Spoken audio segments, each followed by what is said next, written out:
할렐루야. 하나님의 평강과 축복이 우리 사랑하는 강경제일교회 성도들과 함께 하시기를 주님의 이름으로 축원합니다. 오늘 마가복음 10장 17절부터 22절까지 말씀으로 내세에서 영생을 얻자, 내세에서 영생을 얻자, 이런 제목으로 말씀의 은혜를 나누고자 합니다. 사람은 무엇으로 사는 것일까요? 저와 여러분이 자신의 의지와 상관없이 이 세상에 태어난 이후 우리는 자신에게 주어진 삶을 살기 위해서 매일 매순간 몸부림을 칩니다. 인생의 큰 목표를 정하고 그 목표를 이루기 위해서 고군분투하죠. 그런데 자신이 그토록 원하던 인생의 목표를 이룬 후에 사람들은 방황하기 시작합니다. 내가 이것을 얻으려고 내 인생의 소중한 때를 허비했다는 사실이 잘 받아들여지지 않습니다. 그러나 아무리 후회를 해도 이미 지나간 시간은 되돌이킬 수 없습니다. 제가 저희 딸을 논산까지 학교를 이렇게 데려다 주는데 어느 날 저희 딸이 저한테 묻는 거예요. 아빠, 그래. 아빠는 다시 과거로 돌아갈 수 있다면은 언제로 돌아가고 싶어? 하고 묻는 거예요. 운전하다 정신이 번쩍 나더라고요. 그래서 저는 아빠는 과거로 돌아간다면 중고등학교 때로 돌아가고 싶어, 이렇게 얘기를 했습니다. 왜냐하면 학창 시절에 참 좋을 때잖아요, 그죠? 좋을 때인데 너무 그 좋은 학창 생활에 그 즐거움을 모르고 살았던 그것이 제 마음에 있었던 것 같아요.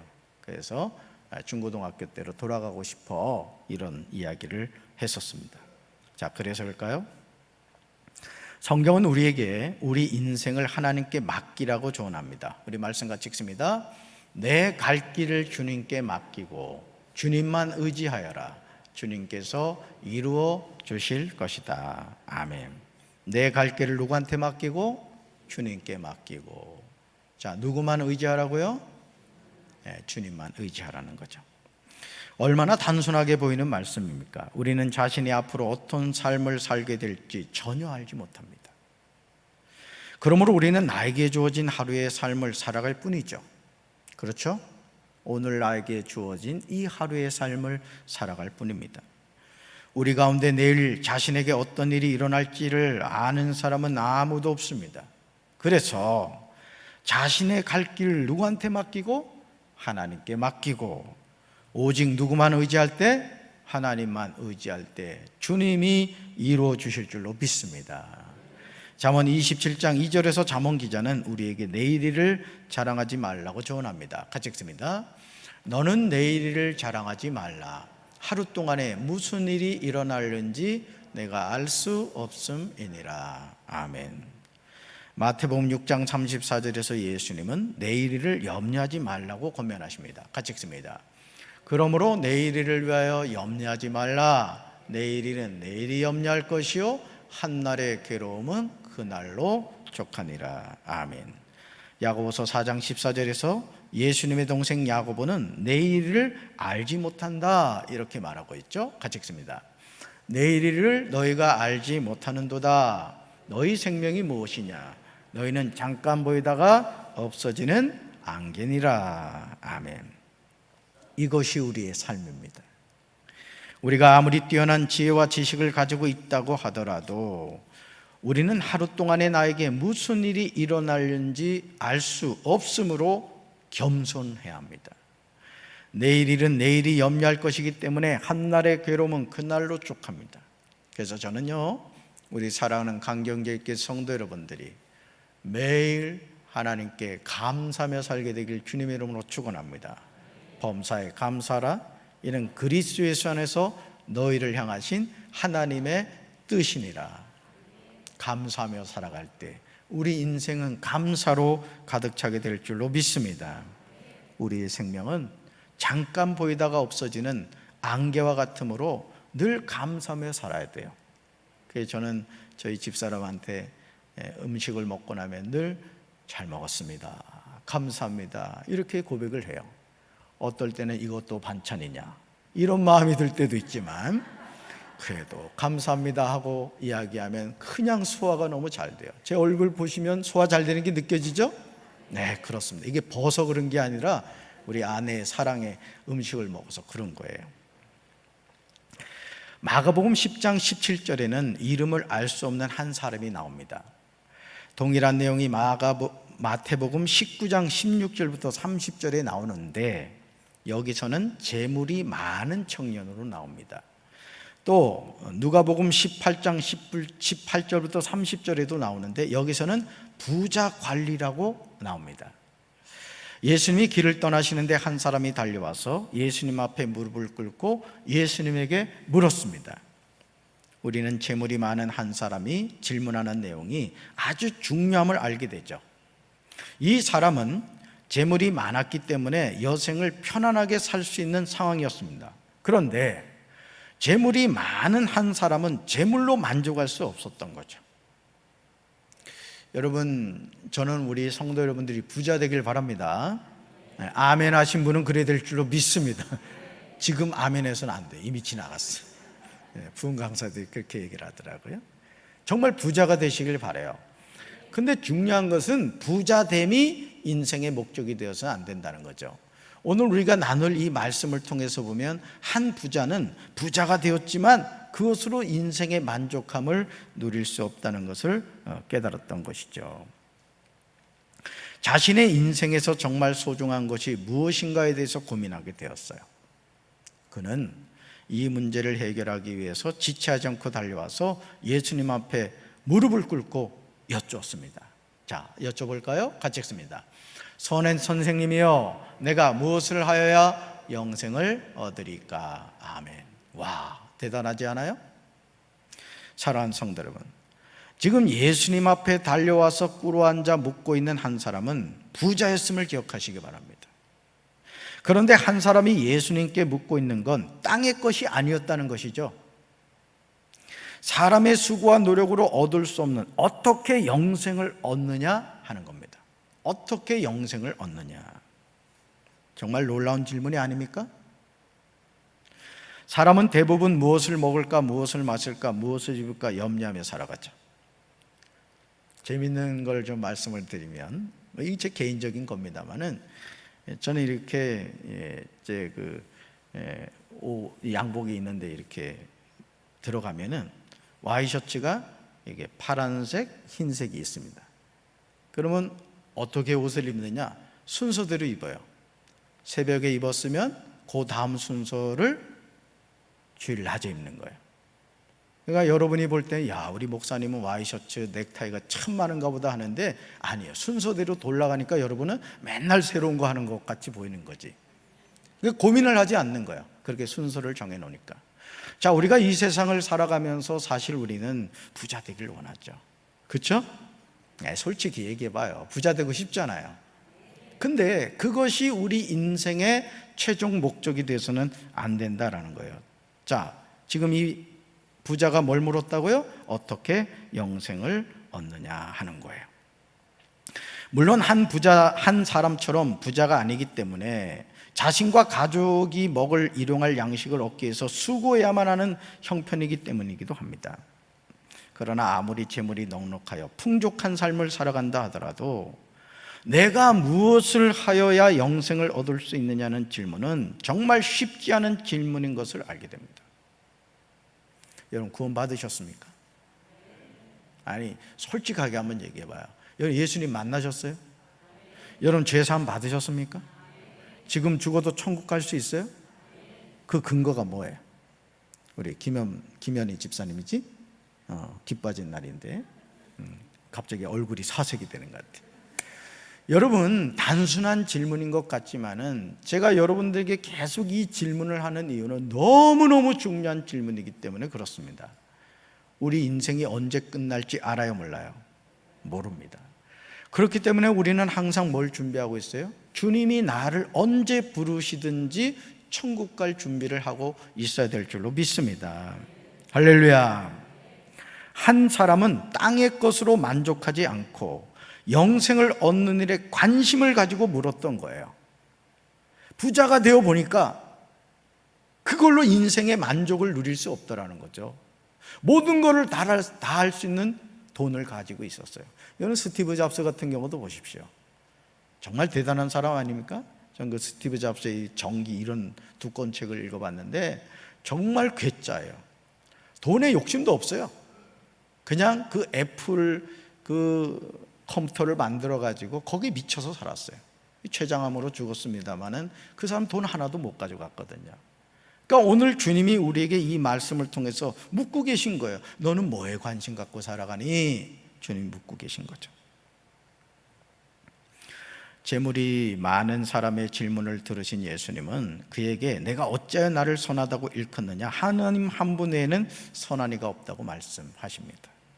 그러시면서 재물이 많은 사람에게 십계명에 관하여 말씀하십니다.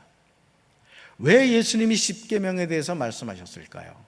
이 한 부자가 어떻게 하여야, 뭘 해야 라고 물었기 때문에 그 사람의 수준에서 이해할 수 있도록 십계명을 가지고 말씀을 하셨던 거예요. 마가복음 10장 19절에서 예수님이 한 사람에게 제시하신 계명 일부가 나오죠. 우리 같이 읽습니다. 내가 계명을 안 하니 살인하지 말라, 간음하지 말라, 도둑질하지 말라, 거짓 증언하지 말라, 속여 빼앗지 말라, 내 부모를 공경하라 하였느니라. 아멘. 예수님은 내가 무엇을 하여야 영생을 얻겠느냐고 질문을 한 사람에게 십계명 가운데 일부분을 제시하십니다. 예수님이 제시하신 십계명 일부분이 6가지인 것을 보게 되죠. 사실 이 6가지를 일상의 삶에서 지키며 산다는 것은 그렇게 쉬운 일이 아닙니다. 한 사람에게 예수님이 제시하신 계명을 분류하면 다음과 같죠. 자, 첫째, 뭐죠? 살인하지 말라. 여러분, 이 살인이라는 것은 꼭 칼로 누구를 이렇게 찔러 죽이는 살인만을 의미하지 않습니다. 말로써 사람을 죽이는 그런 살인도 되겠죠. 두 번째요, 간음하지 말라. 간통죄 없어졌다고 야호 할 게 아니라는 거예요. 자, 세 번째요, 도둑질하지 말라. 세 번째요, 거짓 증언하지 말라. 다섯 번째요, 속여 빼앗지 말라. 여섯 번째, 내 부모를 공경하라. 아멘. 근데 이게 웬일이죠? 한 사람은 예수님의 이 말씀이 끝나기가 무섭게 내가 다 지켰습니다, 아주 당당하게 대답을 하였습니다. 얼마나 훌륭한 사람입니까? 보통 재물이 많으면 그 재물로 육신의 정욕과 안목의 정욕과 이생의 자랑에 빠져서 살기 쉬운데 이 사람은 그렇지 않았던 거예요. 구별된 삶을 살았던 거예요. 여러분, 계명을 지킨다는 것은 뭘 의미하죠? 하나님을 경외하는 믿음을 가지고 있었다는 뜻이 됩니다. 자, 마가복음 10장 20절 같이 읽습니다. 그가 여짜오되 선생님이여, 이것은 내가 어려서부터 다 지켰나이다. 아멘. 재물이 많은 한 사람은 예수님에게 하나님이 주신 계명을 어려서부터 지켰다고 고백합니다. 그는 하나님 앞에서 구별된 삶을 살았던 거예요. 그러므로 마가복음 10장 21절에서 예수님은 그를 바라보시고 사랑하사 말씀하십니다. 같이 읽습니다. 예수께서 그를 보시고 사랑하사 이르시되 내게 아직도 한 가지 부족한 것이 있으니 가서 내게 있는 것을 다 팔아 가난한 자들에게 주라. 그리하면 하늘에서 보화가 내게 있으리라. 그리고 와서 나를 따르라 하시니. 아멘. 우리가 아는 사자성어 가운데 주마가편이란 말이 있습니다. 이 말의 의미는 달리는 말에 채찍질한다는 뜻으로 열심히 하는 사람을 더욱 잘하도록 격려함을 이루는 말입니다. 사실은 그래요. 저도 이렇게 부목사 생활을 오랫동안 이렇게 하면서 느낀 게 뭐냐면, 담임 목사가 어떤 일을 맡길 때 믿을 수 있는 사람한테 일을 자꾸 맡깁니다. 여러분도 그렇게 되시기 바랍니다. 교회 일을 할 때 여러분이 어떤 부서에서 일을 하면은 그 부서장에게 인정을 받아서 여러분이 자꾸 그 일을 같이 하는 동역자가 되셔야 돼요. 아멘. 이거 맡겨도 될까 막 떨면서 맡겨서는 안 되겠죠. 지금 예수님은 재물이 많은 사람을 사랑하시고 격려하고 계신 거예요. 복음서에서 예수님이 누군가를 보시고 사랑하사 말씀하셨다는 내용이 그렇게 많지 않아요. 여러분, 얼마나 예수님이 기분이 좋으셨으면 사랑하사 그에게 말씀을 하셨겠습니까? 그런데 마가복음 10장 21절에서 예수님은 예수님을 찾아와서 내가 무엇을 하여 영생을 얻겠느냐고 묻는 사람을 보시고 사랑하사 그에게 말씀하신 것이죠. 예수님이 한 사람에게 요청하신 내용은 재물이 많은 사람의 재물에 관한 것이었음을 보게 되죠. 예수님은 재물이 많은 사람에게 내게 아직도 한 가지 부족한 것이 있다고 말씀하십니다. 아니, 예수님이 제시하신 십계명을 철저하게 지키고 살았음에도 부족하다는 말입니까? 네, 그렇습니다. 살인하지 않고, 간음하지 않고, 도둑질하지 않고, 거짓 증언하지 않고, 속여 빼앗지 않고, 자신의 부모를 공경해도 아직도 부족하다는 것입니다. 그렇다면 재물이 많은 한 사람에게 아직 부족한 것은 무엇일까요? 도대체 어떻게 해야만 예수님을 찾아가서 내가 무엇을 하여야 영생을 얻겠느냐고 질문한 것에 해답을 얻을 수 있을까요? 예수는 이에 관하여 가서 내게 있는 것을 다 팔아 가난한 자들에게 주라고 하십니다. 그리하면 하늘에서 보화가 내게 있으리라고 말씀하십니다. 한 사람이 어떻게 재물을 많이 소유하게 되었는지에 대해서 성경은 침묵하고 있습니다. 다만 마태복음에서 재물이 많은 청년으로 나오는 것을 볼 때 그가 벌어서 부자가 된 것 같진 않아요. 왜? 청년의 때에 재물을 많이 벌었기 때문에 그런 것이죠. 아마 부모에게 유산을 상속받은 것 같습니다. 재물이 많은 한 사람은 자신의 수고와 노력으로 얻은 재물이 아닙니다. 그런데 예수님은 내가 무엇을 하여야 영생을 얻으리까? 한 사람의 질문에 그가 가진 재물을 다 팔아 가난한 자들에게 주라고 하신 것입니다. 이 말을 들은 한 사람이 얼마나 충격을 받았겠습니까? 하지만 예수님이 이 말씀을 하실 때 어떠한 마음을 가지고 하셨다고요? 그 사람을 바라보시면서 어떤 마음을 가지고? 사랑하는 마음을 가지고 이 말씀을 하셨다는 것을 여러분 기억하셔야 됩니다. 지금 예수님은 결단을 요구하신 거예요. 너 정말 영생 얻기 원하니? 너 정말 천국 가고 싶어? 내가 그 방법 알려줄까? 그 방법을 제시하고 계신 것이죠. 사랑하는 성도 여러분, 청천벽력과 같은 예수님의 요구가 너무 부당하게 느껴집니다.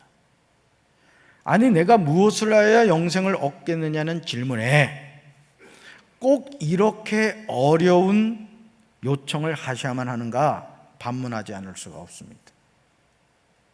그러나 예수님은 쉽지 않은 결단을 요구하시면서 재물이 많은 사람에게 두 가지 놀라운 상급을 약속하십니다. 여러분, 하나님은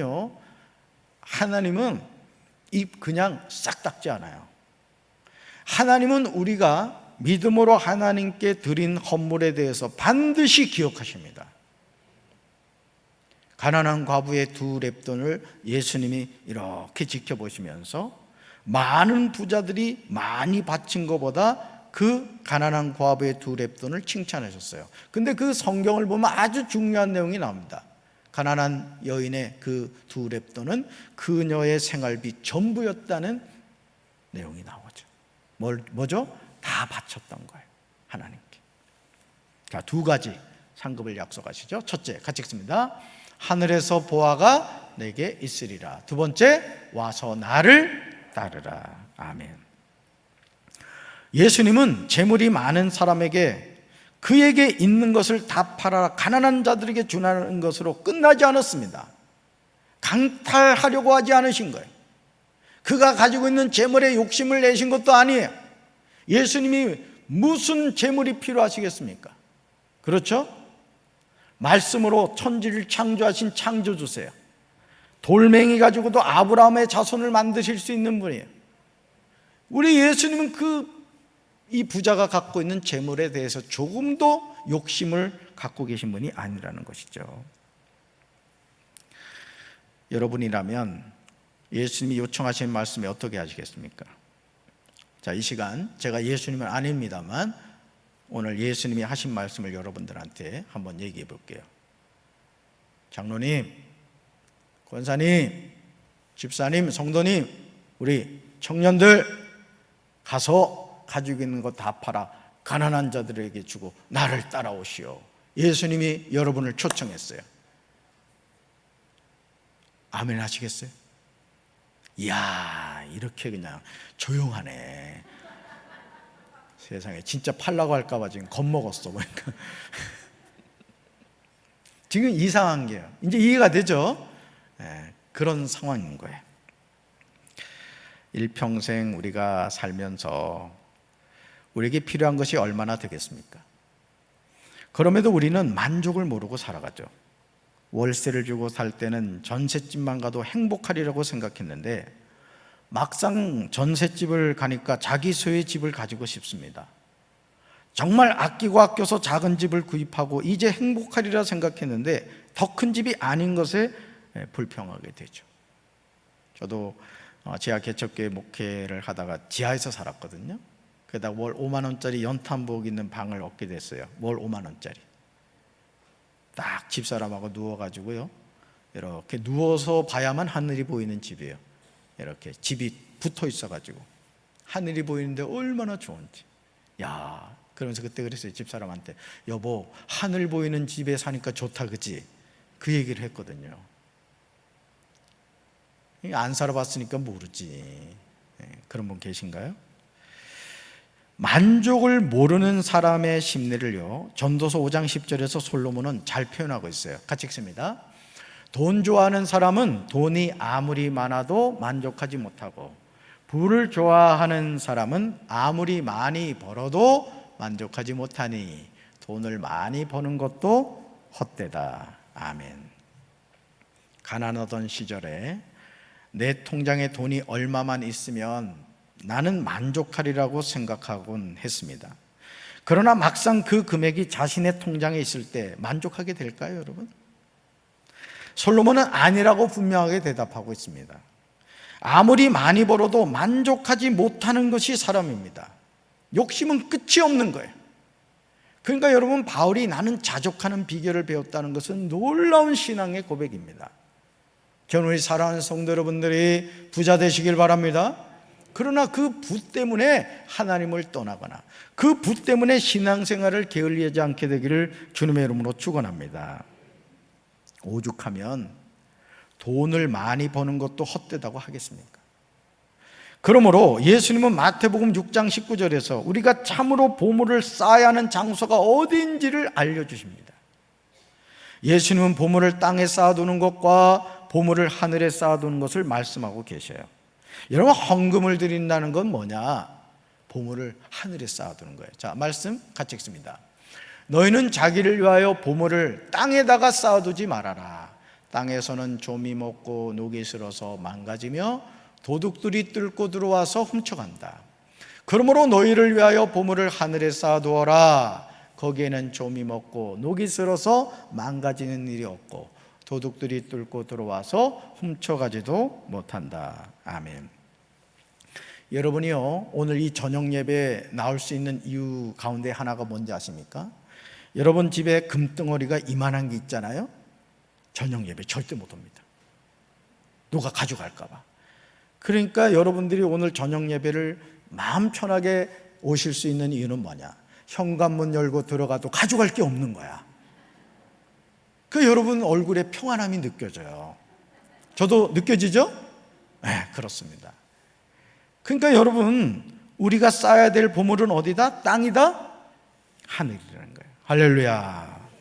마가복음 10장 21절에서 예수님은 재물이 많은 사람이 말씀에 순종할 때 하늘에서 보화가 그에게 있으리라고 약속하십니다. 다시 말해서 한 사람이 자신의 소유한 것을 다 팔아 가난한 자들에게 나눠주는 행위는 보물을 하늘에 쌓아두는 것이라는 거죠. 저는 우리 성도들 가운데 물권의 복을 받으셔서 정말 어려운 비전교회, 전 좀 그렇게 됐으면 좋겠습니다. 지금 교회에서 주보를 보면 우리가 이 비전교회를 돕는단 말이에요. 비전교회를. 근데 여러분들이 제가 하기교회 있을 때 여기 있구나. 어떤 지금은 장로님이 되셨습니다마는 그 가정은 세 교회를 선교를 담당하셨어요. 10만 원씩 세 교회면 30만 원 아닙니까? 1년이면 얼마예요? 360이죠. 맞나요? 적지 않은 금액이에요. 저는 여러분들이 부자가 되셔서 그런 일을 하시기 바라요. 또 여러분 용탕교회도 해외 선교지에 교회 지었다는데 대강경제일교회가 선교지에 교회 하나씩 돼야 되지 않겠습니까? 말이 막 그냥 막 더듬네 그냥. 우리 청년교회도 말이야 선교지 교회 하나 지어야지. 어찌 아멘이 없어 청년들. 아멘? 기도하면서 하면은 그렇게 하나님 해주실 줄로 믿습니다. 그럼요. 물권의 복을 왜 받아야 되는가에 대한 분명한 우리가 목적의식을 가져야 된다는 거예요. 자, 그리고요, 무엇보다 놀라운 사실은 이런 결단과 헌신 후에 와서 나를 따르라고 예수님이 한 사람을 예수님의 제자로 초청하고 계시다는 거예요. 하늘에서 보화가 너에게 주어질 것이다. 이게 끝이 아니라는 거예요. 그리고 와서 나를 따르라. 자, 뭐로 초청했다고요? 예수님의 제자로 초청하고 계시다는 거죠. 얼마나 엄청난 일입니까? 그러므로 우리의 생애를 공술의 공수거라고 합니다. 이것은 빈손으로 왔다가 빈손으로 간다는 뜻으로 재물에 욕심을 부릴 필요가 없음을 이루는 말이에요. 사도 바울은요, 디모데전서 6장 7절과 8절에서 이 사실을 우리에게 강조하고 있어요. 같이 읽습니다.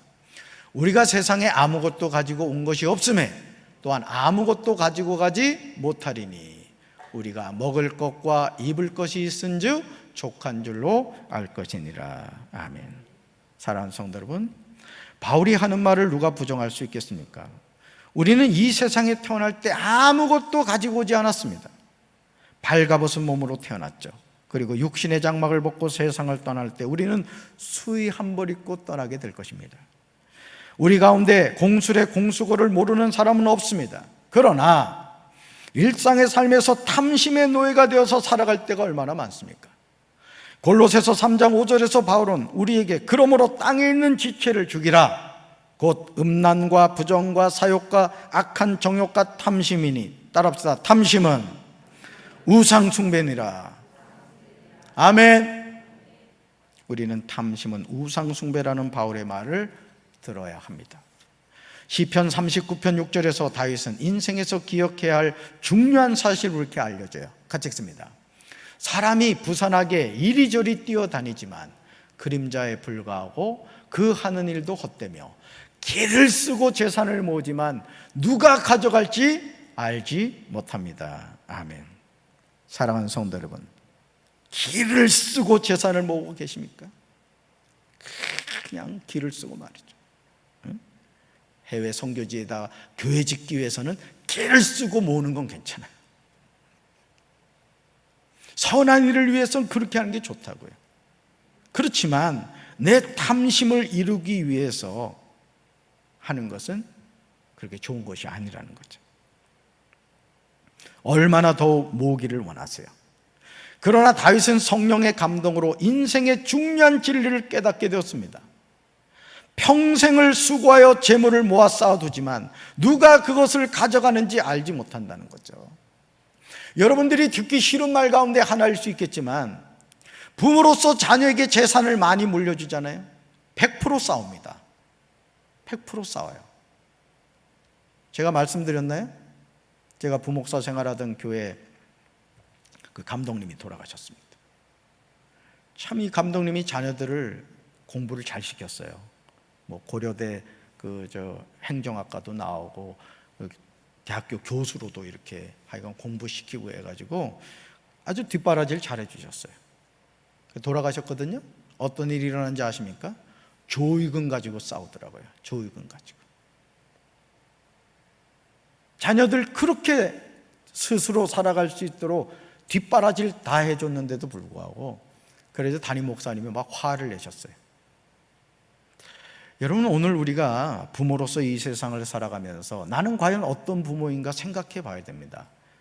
돈만 물려주는 부모냐, 아니면 우리 자녀에게 다른 건 다 못 물려준다 할지라도 너 예수님을 잘 믿어야 돼, 너 하나님 믿으면 하나님이 네 인생 책임져, 이 신앙을 정말 확실하게 물려주는 부모인가? 우리는 스스로 자신을 한번 돌이켜 봐야 됩니다. 마가복음 10장 22절에서 우리는 예수님의 초청을 거절한 한 사람을 보게 돼요. 저는 저와 여러분이 이 사람이 되지 않길 바라요. 같이 읽습니다. 그 사람은 재물이 많은 거로 이 말씀으로 인하여 슬픈 기색을 띠고 근심하며 가니라. 아멘. 정말 안타깝게도 재물이 많은 사람은 자신이 가진 그 많은 재물 때문에 내가 무엇을 하여야 영생을 얻겠습니까? 이 질문에 관한 정확한 대답을 들었음에도 그 길을 포기하고 맙니다. 예수님이 자기를 위하여 보물을 땅에다가 쌓아두지 말라고 하셨는데 그는 땅에 있는 재물 때문에 영생의 길을 포기하고 맙니다. 이것이 우리의 모습일 수 있어요. 여러분 어떠십니까? 땅의 것 때문에 영생의 길을 포기하고 있진 않아요? 지금 여러분을 영생의 길에서 벗어나게 하려는 것이 무엇입니까? 재물이 많은 사람은 예수님의 말씀으로 인하여 슬픈 기색을 띠고 근심하며 갔다고 나옵니다. 한 사람은 예수님의 말씀에 순종하여 자신에게 있는 것을 다 팔아 가난한 자들에게 주고 와서 예수님을 따라야 했습니다. 저와 여러분도 마찬가지일 줄로 믿습니다. 이 세상 모든 것을 다 팔더라도 영생을 얻어야 될 줄로 믿습니다. 결국 자신이 가지고 있는 재물에 발목 잡힌 거예요. 그러므로 우리는 내일을 알지 못합니다. 그러나 우리는 하나님이 우리에게 주신 성경 말씀을 통하여 한 가지 중요한 사실을 알게 되죠. 그것은 사람이 죽음 이후에 또 다른 세상이 있다는 사실이에요. 엊그제 어느 권사님 가정에 추모 예배를 드리러 갔어요. 남편이 돌아가신 지 13년이 되었습니다. 거기 남편의 동생 되신 분이 오셨어요. 그 추모 예배 순서지에 기도 내용이 들어가 있었기 때문에 그 동생분한테 좀 읽으십시오라고 했습니다. 그리고 이 세상은 죽음으로 끝나지 않는다고 아주 그냥 강력하게 얘기했어요. 천국과 지옥이 있다. 저는 이 시간 우리 사랑하는 성도 여러분들에게 동일하게 말씀드리고 싶습니다. 무엇을 하여야 영생을 얻겠습니까? 여러분 궁금한 거죠? 우리가 누구나 질문하고 싶은 내용입니다. 예수님이 뭐라고 말씀하셨죠? 가서 너에게 있는 모든 것을 팔아 가난한 자들에게 주고 그리고 와서 나를 따르라고 했습니다. 오늘 저와 여러분이 영생의 길을 걸어가고 있는 이 상황에서 나를 가로막고 있는 것이 무엇입니까? 그것이 무엇이라 할지라도 여러분 내려놓고 영생을 취하는 우리 사랑하는 성도들 되기를 주님의 이름으로 축원합니다. 죽음 이후에 또 다른 세상이 있습니다. 우리는 이것을 내세라고 말합니다. 우리가 내세에서 영생을 얻는 길은 땅의 보화가 아니라 하늘의 보화를 찾는 것입니다. 저는 우리 사랑하는 성도 여러분들이 내세에서 영생을 얻게 되시길 바랍니다. 그리고 그 믿음의 선한 싸움에 도중에 멈춰서지 마시고 끝까지 승리하셔서 우리 사랑하는 성도 여러분들 이후에 다 천국에서 만나게 되는 우리 성도들 되기를 주님의 이름으로 축원합니다. 가슴에 손 얹겠습니다. 예수님을 찾아온 한 사람, 젊은 부자는 예수님에게 물었습니다. 내가 무엇을 하여야 영생을 얻으리까? 예수님은 십계명을 지켰느냐고 물으셨고 이 사람은 내가 어려서부터 다 지켰다고 했습니다. 예수님은 다시 그를 사랑하는 마음으로 말씀하셨습니다. 아직 한 가지 부족한 것이 있구나. 내게 있는 것을 다 팔아 가난한 자들에게 주라. 그리고 와서 나를 따르라고 말씀해 주셨습니다. 그러나 이 부자는 재물이 많은 거로 예수님의 말씀을 들은 후 근심하며 돌아갔다고 성경은 증언하고 있습니다. 오늘 우리가 영생의 길을 감에 있어서 우리를 가로막고 있는 것이 무엇입니까? 그것이 세상에 무엇입니까? 우리가 겸손히 내려놓고 예수님의 제자된 삶을 살아갈 수 있도록 주여 저희들을 붙잡아 주시옵소서. 우리가 죽음 이후에 천국과 지옥이 있다는 분명한 사실을 기억하며 믿음의 선한 싸움 승리하는 우리 사랑하는 성도들 될 수 있도록 주여 붙잡아 주시옵소서.